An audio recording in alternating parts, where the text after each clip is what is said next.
강하랑의 정치톡 시간입니다. 4월 15일 시선을 집중시킨 정치 뉴스 만나보시죠. 오늘의 첫 번째 정치톡은 사회적 거리두기 전면 해제입니다. 최근 코로나19 신규 확진자 감소세가 뚜렷한 가운데 정부는 현행 거리두기 효과가 거의 없다고 판단, 코로나19 확산을 차단하기 위해 도입했던 사회적 거리두기 조치를 오는 18일부터 전면 해제하기로 했습니다. 지난 2020년 3월 거리두기가 도입된 이후 2년 1개월 만인데요. 김부겸 국무총리는 오늘 정부 서울청사에서 코로나19 중앙재난안전대책본부 회의를 열고 사적 모임 인원과 영업시간 제한을 완전히 해제하는 내용 등을 담은 사회적 거리두기 조정안을 공식 발표했습니다. 오미크론의 기세가 3월 셋째 주를 정점으로 크게 약화되고 의료체계의 여력이 확인됨에 따라 그동안 방역조치의 중요한 상징으로 여겨졌던 사회적 거리두기를 과감하게 해제하고자 합니다.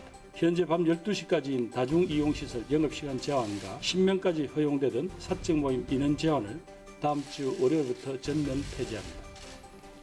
김부겸 총리는 이어 사회적 거리두기 전면 해제로 299명까지 허용이 되던 행사와 집회, 수용 가능 인원의 70%까지만 허용이 되던 종교시설 인원 제한도 동시에 사라지고 영화관과 같은 실내 다중시설에서의 음식물 섭취는 오는 25일부터 가능하다고 설명했습니다. 또 마스크 착용은 그대로 유지하되 상대적으로 위험이 낮은 실외 마스크 착용은 2주 뒤 방역 상황에 따라서 다시 결정하겠다고 밝혔습니다. 정부가 사회적 거리두기 전면 해제 방침을 발표하자 시민들과 자영업자들은 일상 회복에 대한 기대감을 드러냈는데요. 그동안 거리두기 완화에 대한 논의를 이어왔던 대통령직 인수위도 정부의 거리두기 완화 방침에 대해선 공감한다는 입장을 밝혔습니다. 정부가 보고한 영업시간, 사적 모임, 행사, 집회 등 사회적 거리두기 해제에 대해서는 공감을 했으나 실외 마스크를 해제하는 것에는 신중 검토 의견을 냈습니다.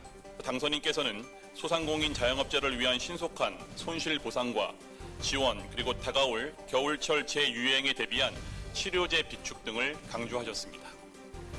2년 넘게 이어져 온 사회적 거리두기가 이번 주를 끝으로 사실상 종료됩니다. 벌써부터 일상으로 돌아갈 수 있다는 기대감과 함께 속도 조절이 필요하다는 목소리도 나오고 있는데요. 코로나19가 완전히 종식되지 않은 지금 일상 회복으로 가는 여정에서 무엇보다 중요한 건 손 씻기와 소독 등 생활 방역 지키기 그리고 재유행이 올 수 있다는 가정하에 철저히 대비해 나가야 된다는 점 또한 잊지 말아야겠습니다. 이어서 오늘의 두 번째 정치톡은 그럴 가능성 100% 없답니다. 6일 지방선거를 앞두고 더불어민주당이 서울을 전략선거구로 지정, 기존 예비 후보들이 강하게 반발하고 있는 가운데 서울시장 전략공천 후보로 이낙연 전 대표가 급부상해서 눈길을 끌고 있습니다. 민주당 내에선 벌써부터 이 전 대표 띄우기가 본격화된 모습인데요. 당 내에서 제기되는 이 전 대표 서울시장 출마설에 일찌감치 서울시장 경선에 나선 송영길 전 대표와 박주민 의원, 그럴 가능성 100% 없다면서 견제구를 날렸습니다. 먼저 송 전 대표는 지도부의 당원 당규에 따른 경선을 요구하고 있는데요.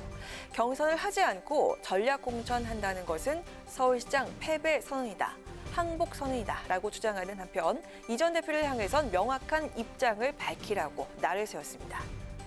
당원 당규에 따라 경선에서 원칙을 지켜야지 그거를 하지 않으면 패배하고 명분도 잃고 실리도 있는 그런 최악의 수가 될 것이다 이렇게 생각합니다. 그럴 가능성이 100% 없습니다. 왜 가능성 없는 걸 가지고 그렇게 상상을 하는지 이해를 못하겠어요.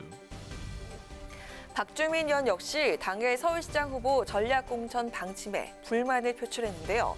뭘 해보려고 해도 전략지역으로 지정돼서 아무것도 못하고 있는 상황이라며 방식이 중요한 게 아니라 움직일 수 있게라도 해줬으면 좋겠다라고 강조를 했습니다.